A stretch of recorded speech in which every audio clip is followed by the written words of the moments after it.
Makanya pertama yang dihisab, kata Allah subhanahu wa ta'ala kepada malaikatnya, beriksa salat hambaku. Habis diperiksa salatnya, ya Allah banyak kekurangan. Apa kata Allah? Lihat sunnahnya, ada enggak sunnahnya? Kata malaikat, ada ya Allah. Tutupi kekurangan yang wajib dengan salat sunnahnya. Dan ini salat sunnahnya.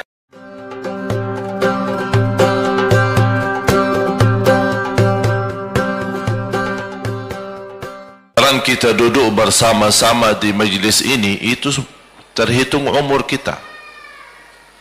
Tapi alhamdulillah terhitung di sisi Allah sesuatu yang bermanfaat. Tapi cuba hitung berapa jam, berapa minit yang bisa terlewat begitu sia-sia. Dan itu pun dari umur kita. Makanya Allah subhanahu wa ta'ala bersumpah dalam Al-Quran, A'udzu billahi minasy syaithanir rajim. Bismillahirrahmanirrahim. Wal 'ashr. Innal insana lafi khusr. Illa alladhina amanu wa 'amilus salihati wa tawasaw bil haqqi wa tawasaw bis sabr. Demi waktu, demi masa. Innal insana lafi khusr. Dan kalau kita perhatiin dalam Al-Quran, setiap ada ayat sumpah, pasti sesudah sumpah Allah ada sesuatu berita yang sangat penting untuk disampaikan.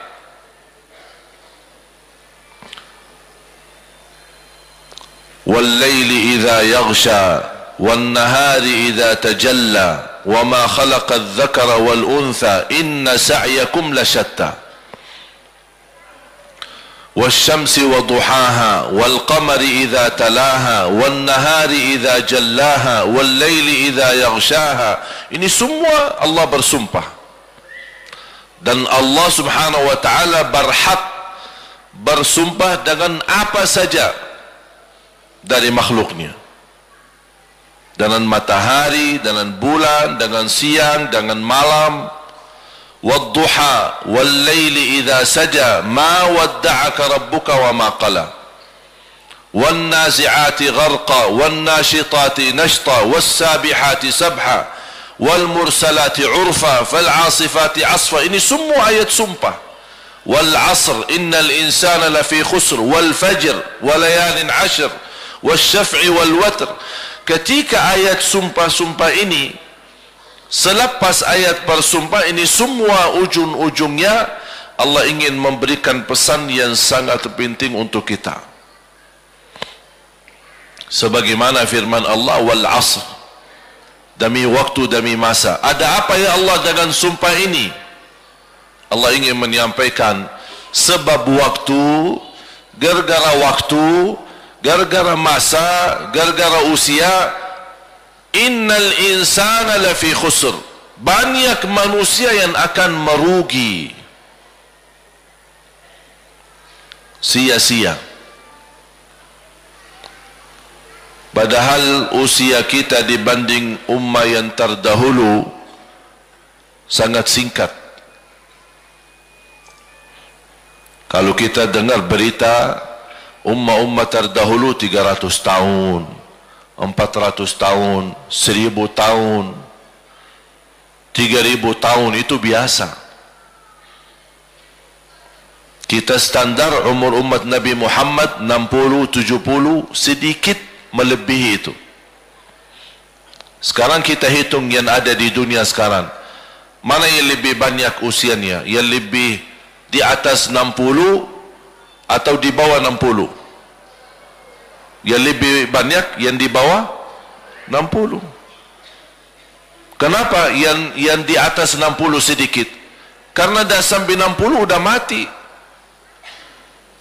Apalagi zaman sekarang yang lebih banyak mati malah muda. Pemuda-pemudi kita banyak yang meninggal dunia.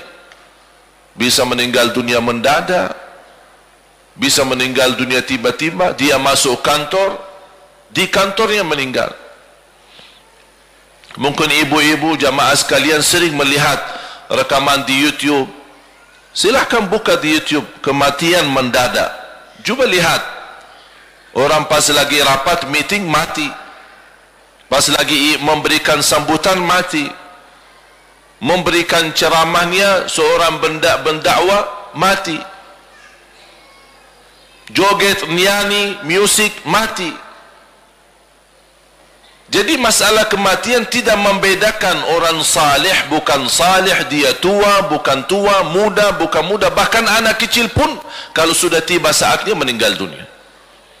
Tapi bahagialah seorang yang ketika dia meninggal dunia dalam keadaan baik. Pas lagi baca Quran, pas lagi salat, pas lagi ada di masjid, pas lagi dia berjalan menuju silaturrahim. Mau kemana saya mau silaturrahim? Sama siapa? Sama tetangga, kerabat, sahabat. Apa ada urusan? Tidak ada urusan. Cuma saya sayang sama dia karena Allah. Allah lihat perbuatannya. Pas dalam perjalanan meninggal dunia, tertulis husnul khatimah. Walaupun dia belum sempat mengucapkan kalimat syahadat. Oleh karena itu, orang yang muslim, yang cerdas, yang dia diberikan oleh Allah usia dan umur, dia mampu memaksimalkan, memanfaatkan, susun rapi, menatur waktu. Dan alhamdulillah, tanda kasih sayangnya Islam, rahmat Islam untuk kita, tidak ada sesuatu yang susah. Salat aja ada waktunya dan terbatas. Saya bayangkan waktu cerita Isra Mi'raj, bagaimana kalau perintah pertama 50 kali salat. Bayangin, 5 aja tidak beres, apalagi 50. Bayangkan. Berarti sepanjang usia kita sibuk hanya laksanain salat. Setiap 18 minit, 20 minit salat. Habis salat, azan lagi salat. Salat, azan lagi salat. Tak bisa beraktivitas. Tapi dikurangi dari rahmat Allah subhanahu wa ta'ala, dari 50 menjadi 5. Tapi pahalanya tetap 50. Dan banyak karunia yang Allah berikan.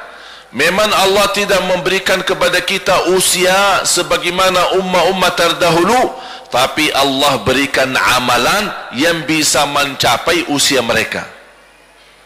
Satu malam Lailatul Qadar, kalau diterima di sisi Allah, sudah tertulis dalam buku amal ibadah kita 83 tahun. Berarti kalau 10 kali ketemu Lailatul Qadar, berarti usia ibadah kita 830 tahun. Sama dengan umat-umat terdahulu. Padahal kita belum tentu sampai usia 83 tahun. Subhanallah wa bihamdi 100 kali. Barang siapa sebagaimana bersabda Rasulullah SAW, man qala subhanallah wa bihamdi fil yawmi 100 marrah huttat anhu khatayah wa in kanat mithla zabadil bahr. Barang siapa yang mengucapkan 100 kali subhanallah wa bihamdih dalam sehari, diampuni segala dosanya walaupun dosanya lebih besar daripada puih laut. Bisa enggak diukur puih laut? Berapa besarnya, berapa banyak? Tidak bisa. Sepanjang pantai, sepanjang pinggiran laut, semua itu puih laut. Tidak bisa dihitung, tidak bisa ditimbang, tidak bisa diukur. Biarpun dosanya lebih besar dari itu, hanya 100 kali subhanallah wa bihamdi dalam sehari, Allah ampuni segala dosa kita. Subhanallah. Berapa lama subhanallah wa bihamdi 100 kali? Saya sendiri baca 4 minit. Tak lebih 4 minit. Tapi berapa kita rugi? Ternyata 4 minit bisa menjamin ampunan dosa. Bagaimana kalau setiap hari itu dilakukan? Rasulullah SAW menawarkan sahabatnya, ayajazu ahadukum an yakuna lahu fil yawmi wal layla alfa hasanah. Apakah ada yang punya keinginan memiliki 1000 kebaikan dalam sehari? Sahabat bertanya, siapa yang tidak mau? Mau kami ya Rasulullah, 1000 kebaikan dalam sehari. Ucapkan subhanallah 100 kali, dapat 1000 kebaikan. Hanya subhanallah, subhanallah, subhanallah, subhanallah, subhanallah, 3 minit, tak lebih. Banyak kesempatan jamaah sekalian, di usia kita yang begitu singkat, yang begitu padat, yang begitu cepat, belum lagi kita belum tahu masalah kematian kita kapan.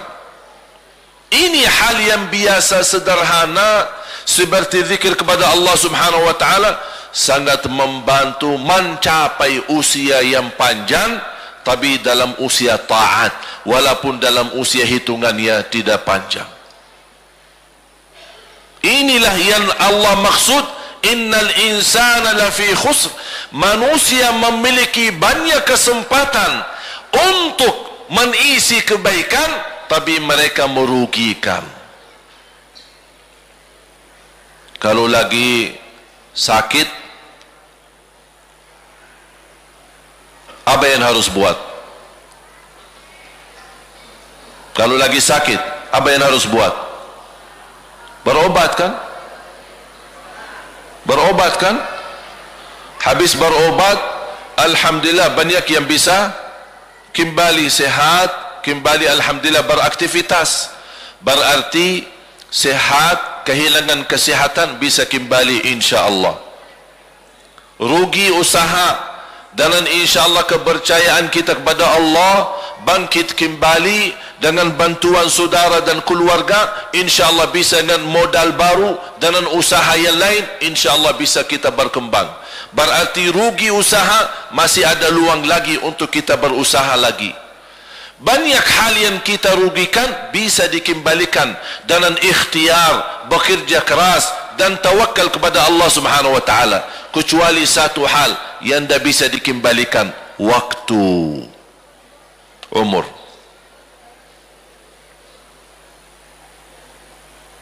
Malam tidak bisa tahajud, aduh rugi, kapan saya ganti? Tidak ada, sudah malam, tunggu malam besok. Kalau masih punya usia sampai malam besok. Makanya selalu saya sampaikan ke jemaah, jangan tinggalkan salat malam walaupun 2 rakaat, tutup dengan witir. Karena salat malam tidak harus 8, salat malam tidak harus 10. Sedikit demi sedikit diistiqamahkan lebih baik daripada banyak tapi terputus. Salat malam tidak harus tidur dulu. Sering saya sampaikan, kaget, katanya harus tidur dulu.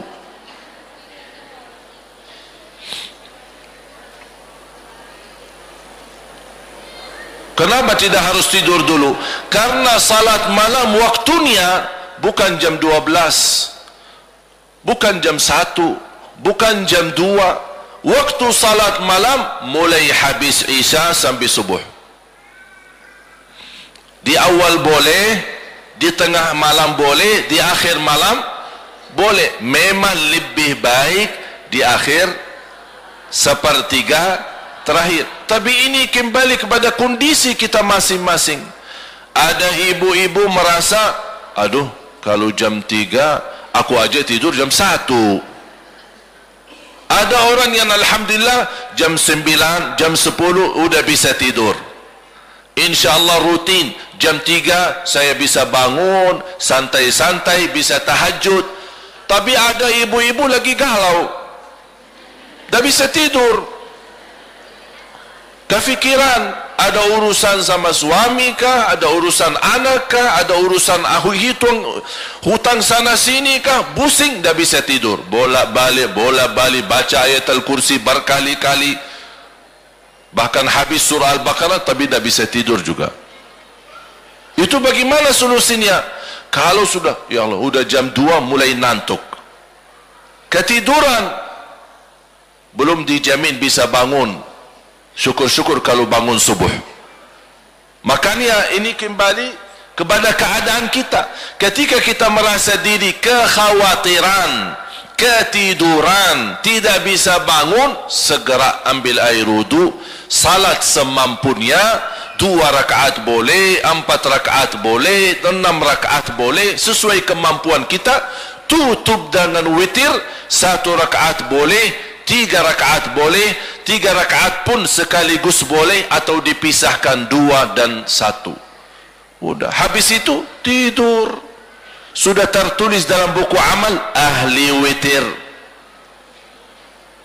Kalau bangun lagi masih ada waktu kira-kira 20 menit, ingin tahajud, boleh tahajud, tapi tidak boleh witir lagi, karena Rasul melarang 2 kali witir dalam 1 malam. La witrani fi layla. Tidak ada witir 2 kali. Ada yang tanya, apa sih dasarnya kalau boleh kita salat sebelum tidur? Ada 3 hadis dan 3 amalan yang Rasul sampaikan kepada 3 sahabat. Abu Dzar radhiyallahu an, Abu Hurairah radhiyallahu an, dan beberapa sahabat yang lain yang mendapatkan wasiat yang sama. Saya ambil satu contoh hadis Abu Hurairah radhiyallahu an. Abu Hurairah radhiyallahu anhu berkata, Rasulullah telah memberikan kepadaku 3 amalan. Ausani khalili bi 3. Ausani khalili bi 3. Rasul telah memberikan kepada aku 3 amalan. Ini kata siapa? Abu Hurairah radhiyallahu anhu. Yang pertama, an asuma min kulli syahr 3 ayyam. Setiap bulan puasa 3 hari. Ini amalan pertama. Dijelaskan di hadis yang lain, yang dimaksud 3 hari setiap bulan adalah ayyamul bid, 13, 14 dan 15. Amalan yang kedua, wa an usalli duha, jaga salat duha. Yang ketiga, wa an utira qabla an anam. Wahai Abu Hurairah, jaga witir sebelum tidur. Ini wasiat Rasul kepada Abu Hurairah. Saya begitu baca hadis ini yang sahih, saya pun terkejut. Sepertinya Rasul sudah tahu akhir zaman umatnya bakal suka ketiduran, makanya sudah ada solusi dari zaman Rasul. Abu Hurairah, jaga witir sebelum tidur. Ini buatmu dan umatku yang nanti datangnya suka ketiduran. Udah, Rasul sudah kasih jawabannya. Daripada rugi, tidak sama sekali dapat pahalanya, Rasul SAW mengingatkan, innallaha witrun yuhibbul witr fa'awtiru. Allah maha witir, Allah cinta witir, jagalah witir. Tahu enggak ibu-ibu jamaah sekalian, di mazhab Imam Hanbali ada satu pendapat di dalam mazhab Imam Hanbali, orang yang tidak rutin salat witir tidak boleh jadi saksi nikah.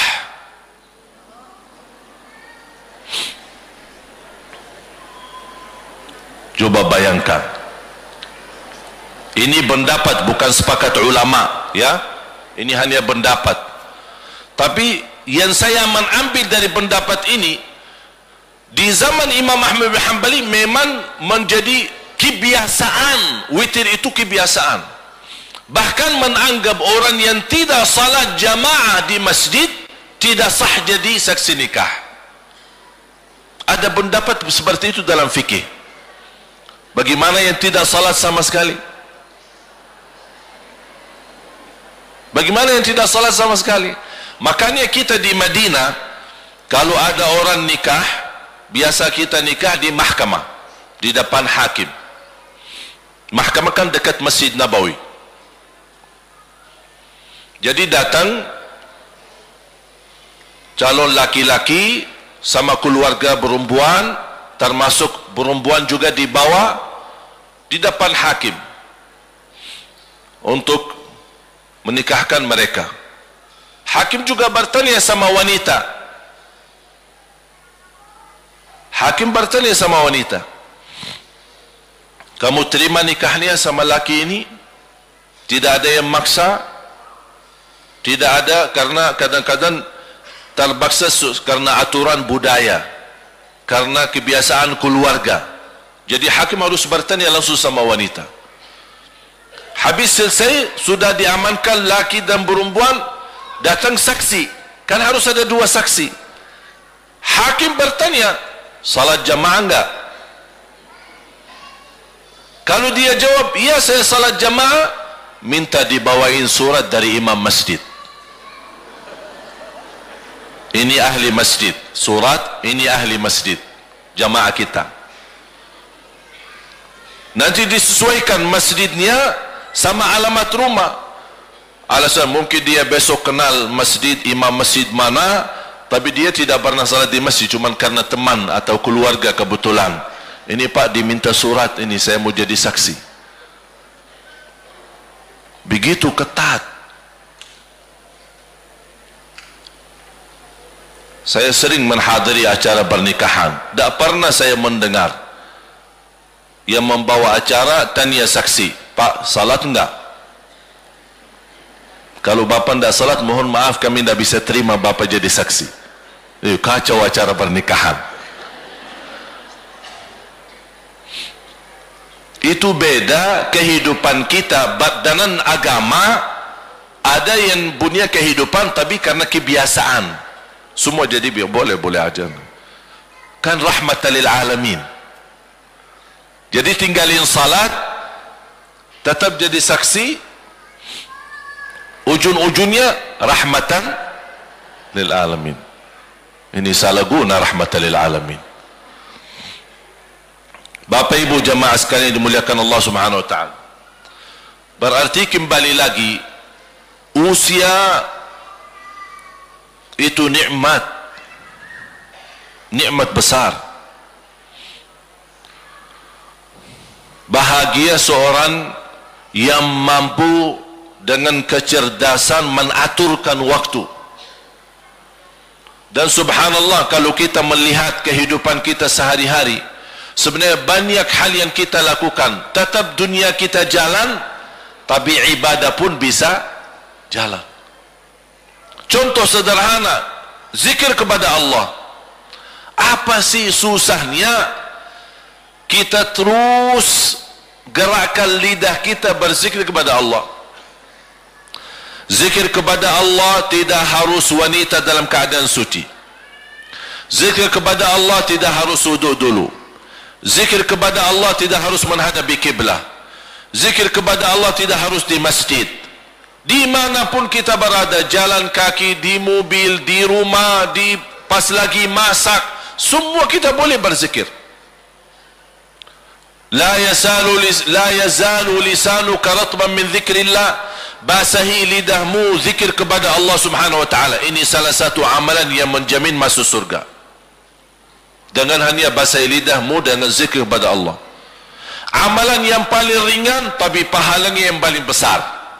Itu zikir ringan, dua kalimat, ringan di atas lidah, berat di atas timbangan, dicintai Allah, subhanallah wa bihamdi, subhanallahil azim. Dua kalimat, tapi kalau diucapkan memang sangat mudah, ringan, tapi kalau di timbangan di sisi Allah berat timbangannya, pahalanya besar. Bukan hanya berat di timbangan, tapi Allah mencintai kalimat ini. Berarti kalau kita ucapkan kalimat yang dicintai Allah, insya Allah nanti akan Allah mencintai kita.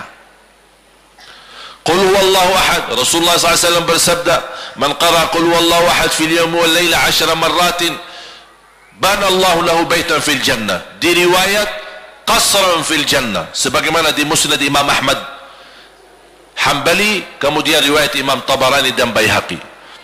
Rasulullah SAW bersabda, barang siapa yang baca qul huwallahu ahad dalam sehari 10 kali saja, dapat rumah di dalam surga. Di riwayat yang lain, dapat istana di dalam surga. Qul huwallahu ahad 10 kali.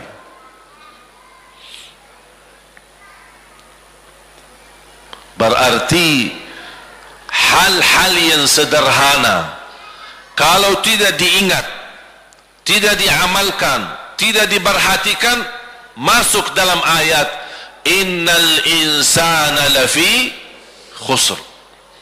Sungguh manusia akan merugi. Sayang sekali, saya tidak minta Bapak Ibu salat 24 jam. Saya tidak minta 24 jam baca Quran. Tapi manfaatkan. Masing-masing usahakan memiliki wirid. Faham wirid? Wirid faham? Wirid. Ada wirid baca Quran, ada wirid salat, ada wirid zikir. Jadi wirid itu hal sederhana tapi diistiqomahkan.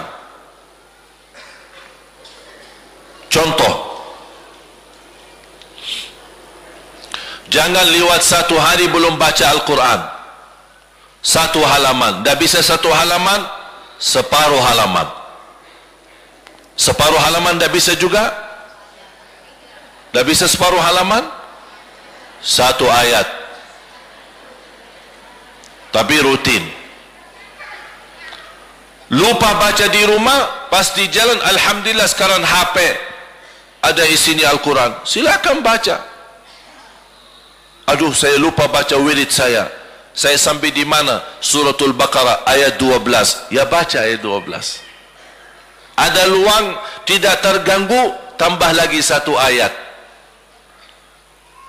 Begitu ada kesibukan, dah apa-apa stop. Tapi besok jangan lupa, tepat waktu dimaksimalkan dan diusahakan. Apalagi kalau bisa disusun dengan waktu yang tepat. Masing-masing tahu diri, kesibukannya apa, aktivitasnya apa. Ya udah, saya merasa paling tepat waktu adalah habis salat subuh. Habis salat subuh, kalau setiap hari 10 minit saja kita bagi di antara zikir, baca Quran, kemudian bersedekah, baru silahkan ibu-ibu siapin sarapan buat anaknya. Apa ruginya 10 menit? 10 menit mungkin tidak bisa dihitung karena terlalu sederhana. Tapi insya Allah nanti di hari kiamat, Bapak Ibu akan melihat ternyata 10 menit itu yang kita rutinkan menjadi sebab keselamatan kita dari siksa neraka Jahannam. Jadi wirid bagi seorang hamba itu sangat luar biasa manfaatnya. Antara zikir, sedekah subuh. Mengapa saya sebutin sedekah subuh? Karena Rasulullah SAW bersabda, ketika di subuh hari Allah turunkan malaikat khusus mendoakan orang yang bersedekah subuh hari. Allahumma a'ti munfiqan khalafa. Ya Allah, setiap orang subuh berinfak di subuh hari, ganti yang lebih baik. Dan ini sedekah subuh termasuk amalan yang sangat dahsyat. Apalagi kalau disertai doa. Ketika kita bersedekah subuh, ada yang sakit, ya Allah, dengan berkat sedekah subuh ini sembuhkan penyakitnya, cepat terkabul. Saya tidak pernah memberi amalan sedekah subuh yang disampaikan oleh Rasulullah SAW. Alhamdulillah, banyak jamaah yang sudah mendapatkan manfaatnya. Dirutinkan.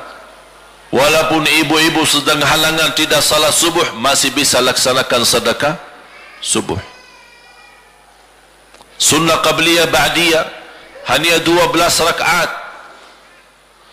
Tapi dapat sebagaimana bersabda Rasulullah SAW di hadis yang sahih yang diriwayatkan Imam Muslim, dapat rumah di dalam surga. 12 rakaat yang disebut sunnah qabliyah ba'diyah. 2 rakaat sebelum subuh. Cuba hitung sama-sama, karena banyak orang tidak tahu sunnah qabliyah subuh berapa. Saya berapa kali tanya sama jemaah, ada yang bilang 14, ada yang bilang 16, ada yang bilang 10. Yang disebut dalam hadis yang sahih 12. Barang siapa yang menjaga 12 rakaat dalam sehari dan semalam dapat rumah di surga, yang disebut oleh ulama sunnah qabliyah ba'diyah. 2 rakaat sebelum subuh. Yang dimaksud sunnah qabliyah ba'diyah beda sama sunnah umum. Sunnah qabliyah ba'diyah ada sunnah yang lain, itu namanya sunnah mutlak. Kalau dalam fikih disebut sunnah mutlak. Apa yang arti sunnah mutlak? Umum. Seperti apa? Duha, tahiyatul masjid, sunnah wudu, sunnah hajat dan yang lain-lain. Itu namanya umum, tidak terkait dengan salat wajib. Tapi kalau sunnah qabliyah ba'diyah, syaratannya apa? Tidak ada sunnah qabliyah ba'diyah kalau tidak ada salat. Artinya apa? Jangan-jangan orang rutin jaga salat sunnah qabliyah ba'diyah tapi tidak salat sama sekali. Lucu ya?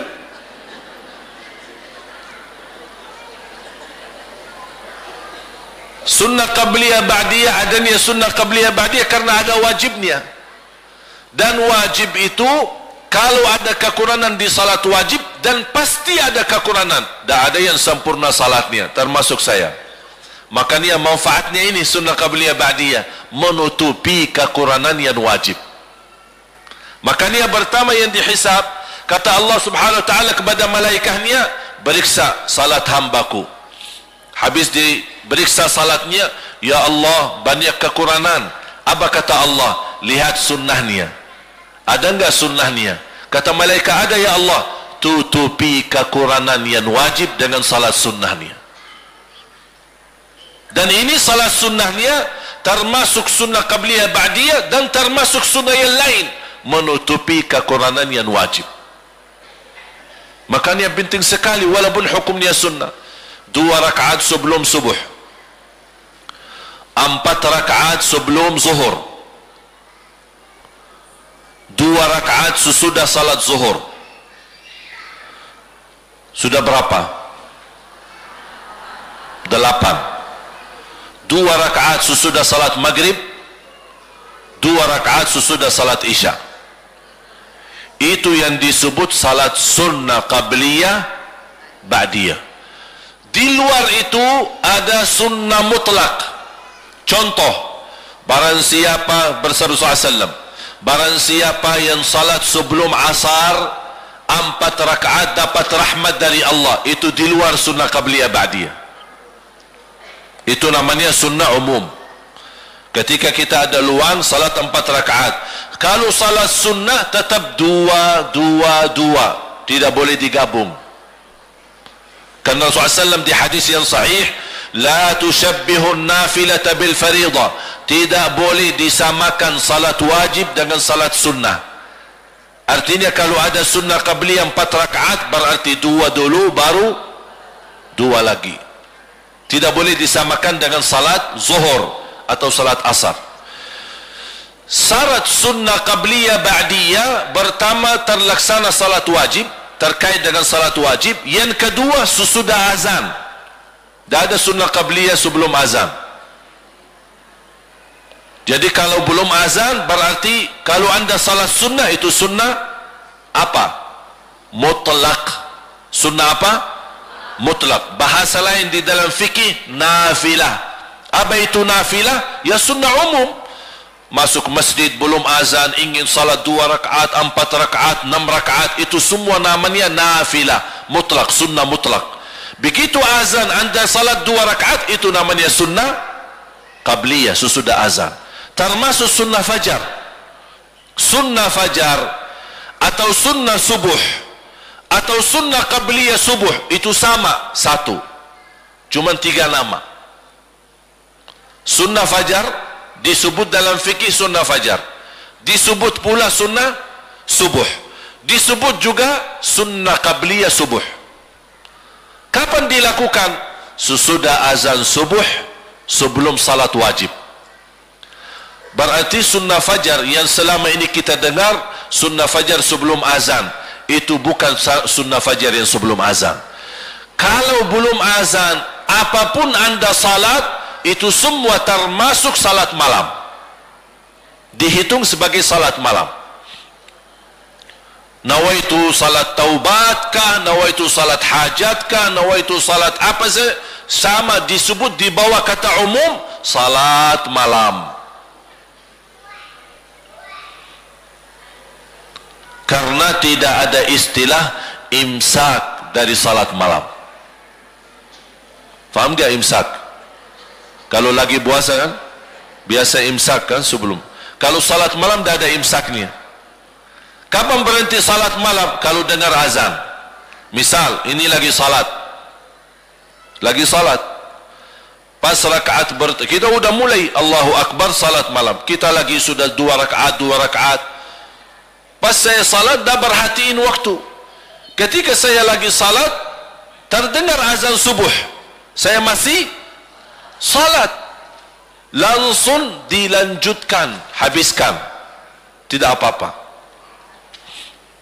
Bahkan ada satu hadis yang sahih, salatul laili mathna mathna mathna fa in khashiya ahadukum as-subha falyutir.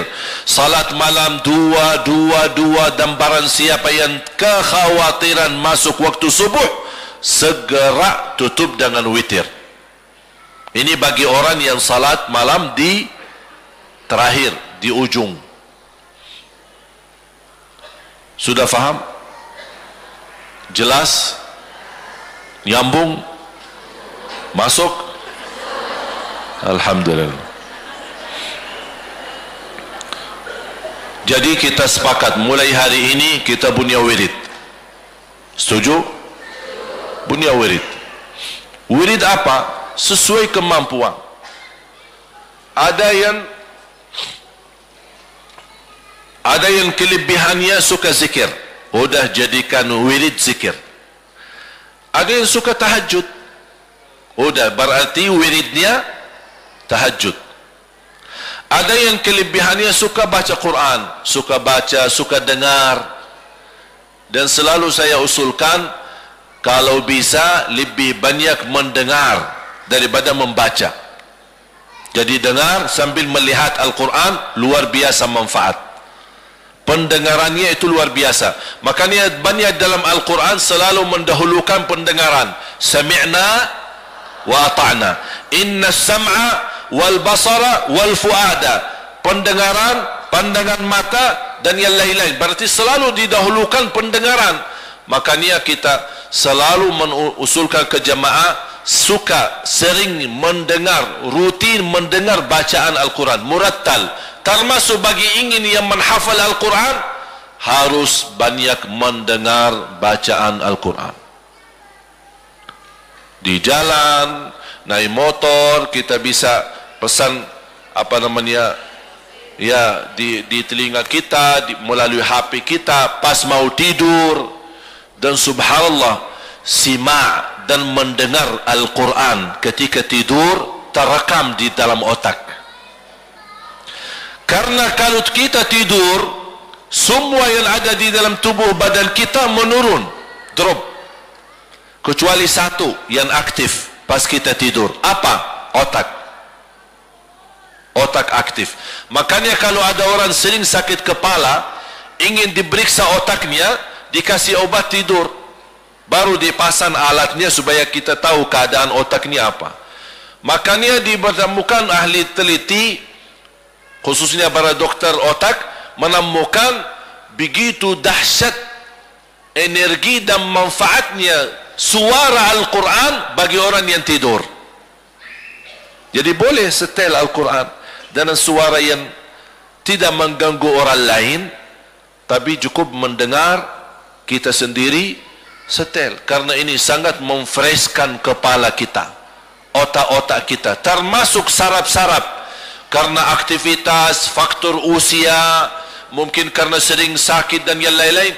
Ada saraf-saraf yang bisa dikatakan sudah non-aktif, tidak aktif, dihidupkan dan diaktifkan kembali oleh bacaan-bacaan Al-Quran. Subhanallah, obat. Allah turunkan kepada kita Al-Quran, obat, menyembuh dari segala penyakit, penyakit jasmani maupun penyakit rohani. Bapak ibu jamaah sekalian dimuliakan Allah subhanahu wa ta'ala, Rasul kita sallallahu alaihi wasallam, udah jam 10 habis ya waktu.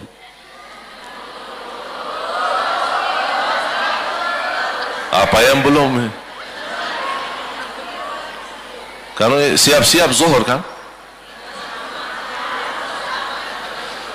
Rasulullah sallallahu alaihi wasallam sebagai nabi kita, tidak ada sesuatu yang kebaikan yang beruntung buat kita sudah disampaikan. Bahkan Rasulullah SAW tidak pernah melupakan dan mendoakan kita. Ketika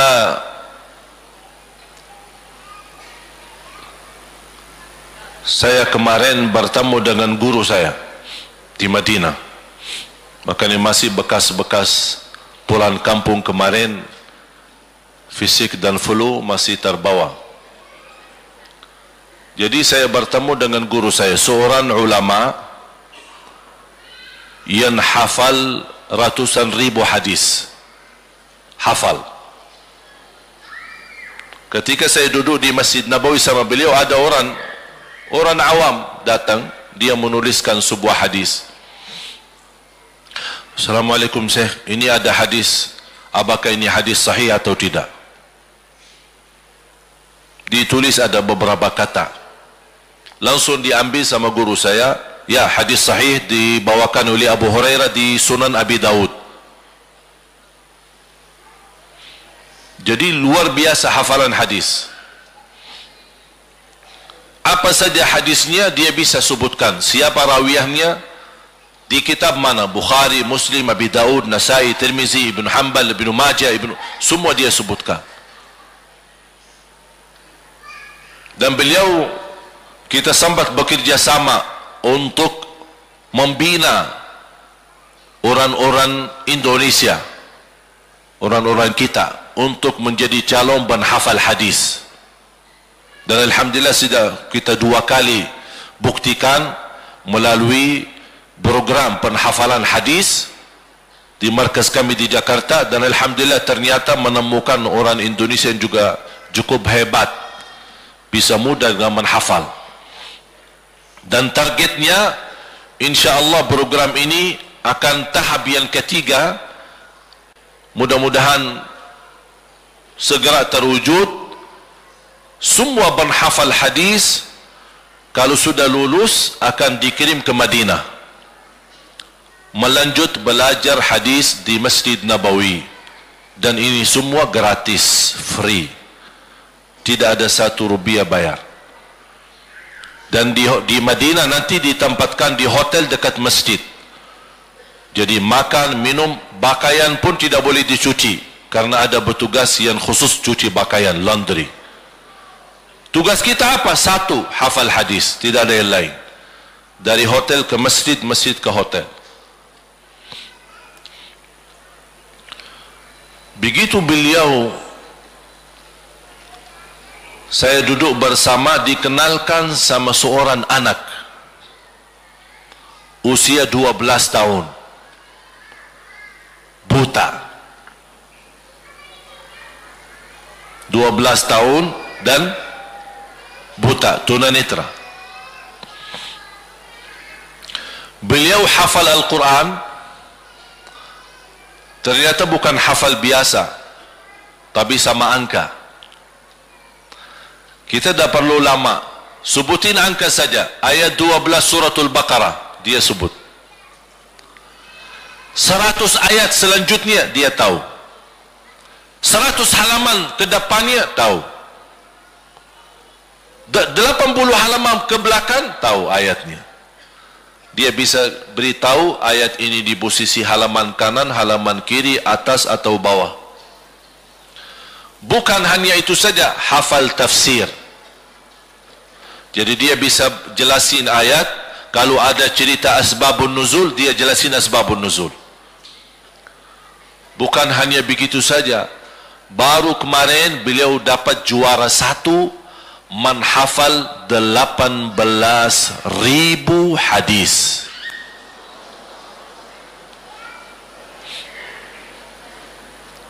Usia berapa? 12. Keadaannya buta. Aduh, ini bukan masalah mata ini. Bukan masalah mata sebenarnya. Ini tidak punya mata udah subhanallah. Berarti bukan masalah ini, bukan masalah buta ini. Yang jadi buta ini hati. Ini yang menjadi masalah. Dan insyaAllah kita akan undang ke Indonesia di beberapa waktu yang akan datang, memberikan contoh. Saya tanya, apa cita-citamu? Sekarang usia 12 tahun, hafal Al-Quran dengan hafalan yang begitu hebat dan dahsyat, bersama tafsir, asbabun nuzul. Belum lagi menghafal 18.000 hadis. Dan dites di depan saya, dites.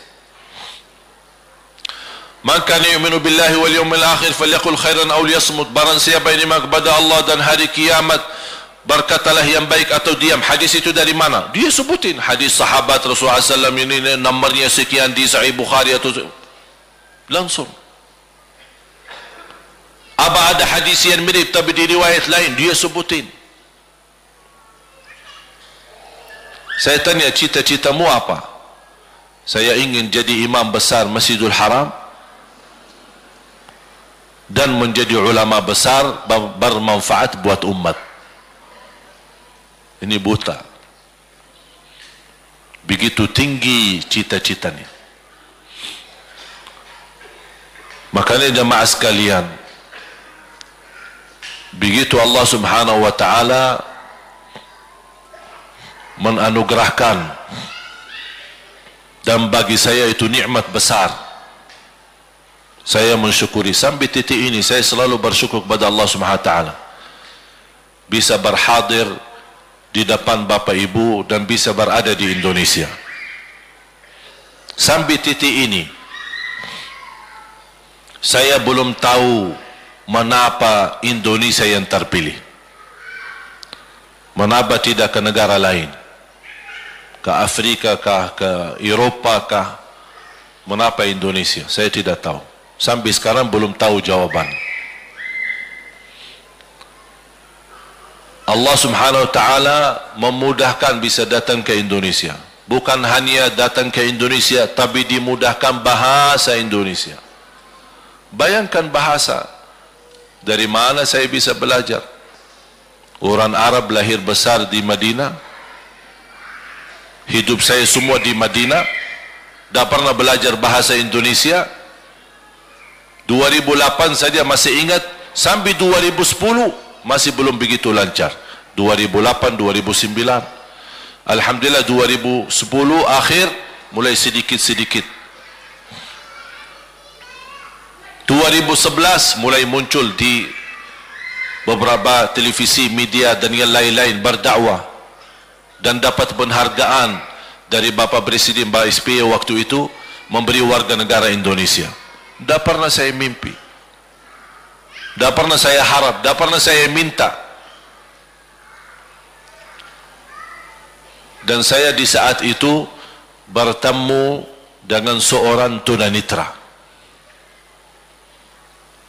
Karena hubungan saya sama tunanetra bukan baru sekarang, tapi sejak saya SMP kelas 1 di Madinah, saya pendamping seorang tunanetra. Mulai dari SMP kelas 1 sampai tamat kuliah, kita bersama-sama. Saya yang antar, saya yang jemput, saya ke bawah ke masjid, sama-sama belajar, sama-sama mengaji, sama-sama hafal Al-Quran. Begitu saya datang ke Indonesia, bertemu dengan seorang tunanetra di salah satu acara. Begitu kita selesai acara, saya tanya, sama siapa datang? Sendiri. Kok sendiri? Ini lumayan jauh ini, pusat kota. Kok sendiri datang? Terus pakai apa? Angkot umum. Ini buta. Naik busway, naik angkot umum sampai ke tempat acara. Sendiri. Saya langsung menawarkan, boleh enggak saya antar pulang? Oh, terima kasih Syekh. Alhamdulillah, temanin, saya antar pulang. Pas di dalam perjalanan, saya di depan, beliau di belakang. Saya dengar suaranya dia mengaji. Saya langsung perhatiin. Saya tanya, Masya Allah, antum rutin mengaji berapa juz sehari? Dia bilang, kalau tidak capek dan tidak terlalu sibuk, 4 juz rutin. Dengan membawa Quran Braille manual, saya perhatiin tasnya cukup besar. Jadi setiap dia kemana-mana, dia bawa Quran 2 buku, karena setiap 1 juz 1 buku, karena ukurannya besar.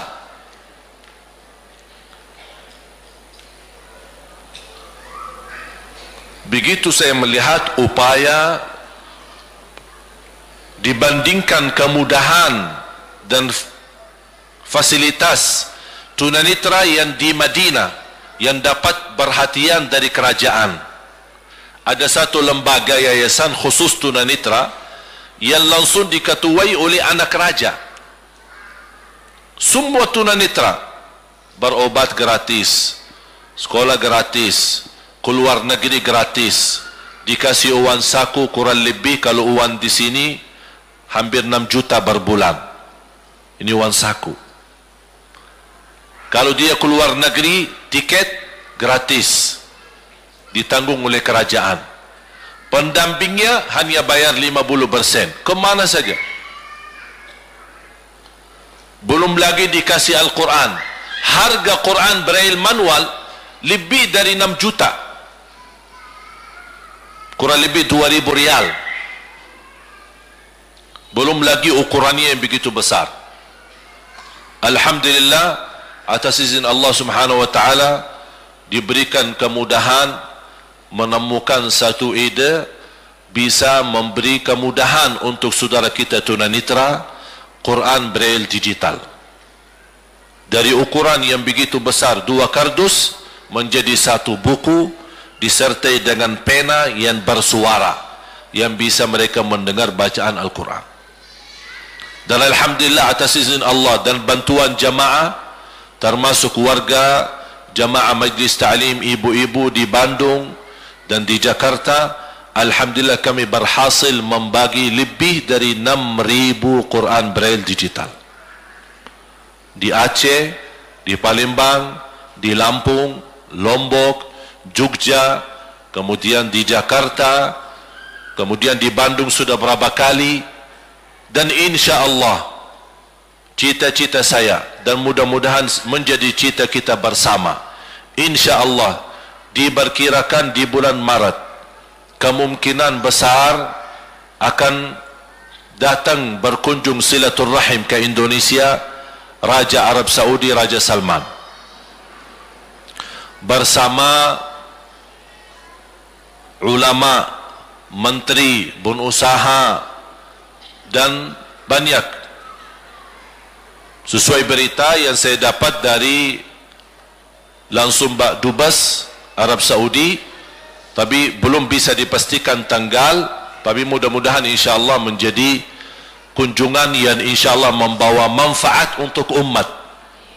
Kita tidak mencari kepentingan di sini. Kita tidak ada kepentingan sama raja, tidak ada kepentingan politik, tidak ada. Tapi yang kita harap, bagaimana kita bisa momen ini dimanfaatkan untuk menarik perhatian kerajaan Arab untuk Indonesia, supaya Indonesia ini diberikan perhatian sepenuhnya, supaya bisa menambah kualitas perhatian dakwah, dari segi dakwah, dari segi ilmu, dari segi akidah, dan dari segi bantuan sosial.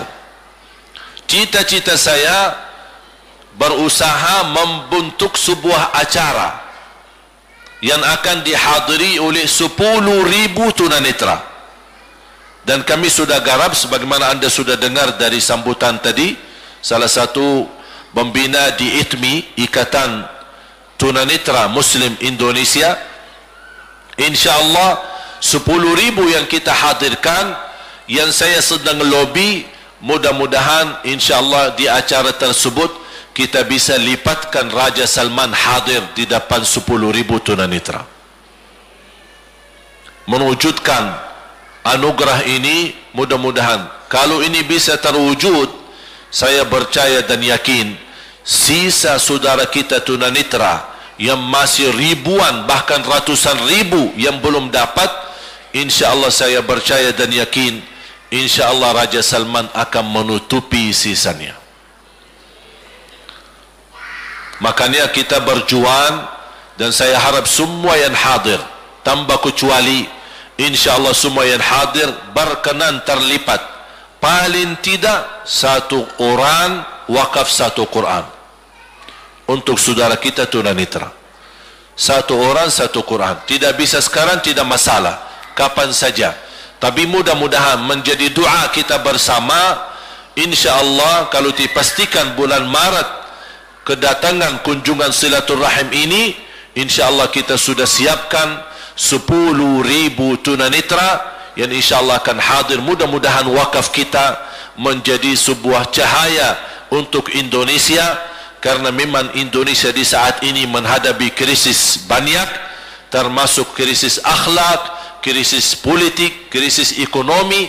Tapi mudah-mudahan dengan saf-saf kita, merapatkan hati kita, merapatkan saf kita, dan mempersatukan antara kita, insya-Allah mudah-mudahan Indonesia ke depan menjadi baldatun tayyibatun wa rabbun ghafur. Ada satu surah berkesan di hati saya, walaupun sudah lama saya menghafal surah ini, dan saya rasa mungkin ada sebagian jamaah sudah hafal atau sebagian dari surah ini hafal beberapa ayat. Tapi kapan mulai surah ini berkesan di hati saya? Ketika saya menurusi tunanetra. Semakin dekat dengan tunanetra, semakin terasa begitu luar biasa indahnya surah ini, memberikan teguran kepada saya dan kepada kita semua. Surat Abasa di juz 30. Surat Abasa ini diawali dengan cerita tunanetra, dan Allah khusus menurunkan surah ini menjadi teguran kepada Nabi kita, Nabi Muhammad sallallahu alaihi wasallam. Nabi Muhammad di saat yang sama ketika seorang tunanetra datang bernama Abdullah ibni Ummi Maktum, datang mengharapkan petunjuk, mengharapkan hidayah, mengharapkan diterima imannya dan Islamnya, dan ingin mengucapkan kalimat syahadat di depan Rasulullah sallallahu alaihi wasallam. Di saat yang sama Rasulullah sedang sibuk mendakwahi pimpinan-pimpinan Quraisy. Wajar kalau kita sedang duduk, ada orang yang di samping kita orang miskin, orang susah, tapi di sisi lain di sebelah kita ada juga orang pejabat dan kaya. Perhatian kita kemana? Ana butuh apa sama yang miskin? Sama-sama miskin, buat apa kita sama-sama bantu selain doa? Otomatis fikiran kita larinya barangkali dapat hal-hal yang baik, bisa bantu dakwah, bisa bantu perhatian, bisa bantu segala. Rasul kita sallallahu alaihi wasallam memiliki perhatian kepada pimpinan Quraisy, karena Rasul yakin kalau pimpinan Quraisy ini masuk Islam, itu sangat pengaruh di Makkah. Ini ketua-ketua, kepala-kepala Quraisy, Abu Jahal, Abu Umayyah dan yang lain-lain. Kalau ini mereka masuk Islam, luar biasa. Jadi power dan manfaat masuknya mereka Islam jauh lebih besar daripada seorang tunanetra yang tadi yang ada di samping Rasulullah SAW. Makanya orang tunanetra ini datang kepada Rasul. Rasul bukan menolak, Rasul tidak mau memberi perhatian, bukan. Rasul ingin memberi perhatian, tapi di saat yang sama Rasul sedang sibuk untuk menghadap pimpinan Quraisy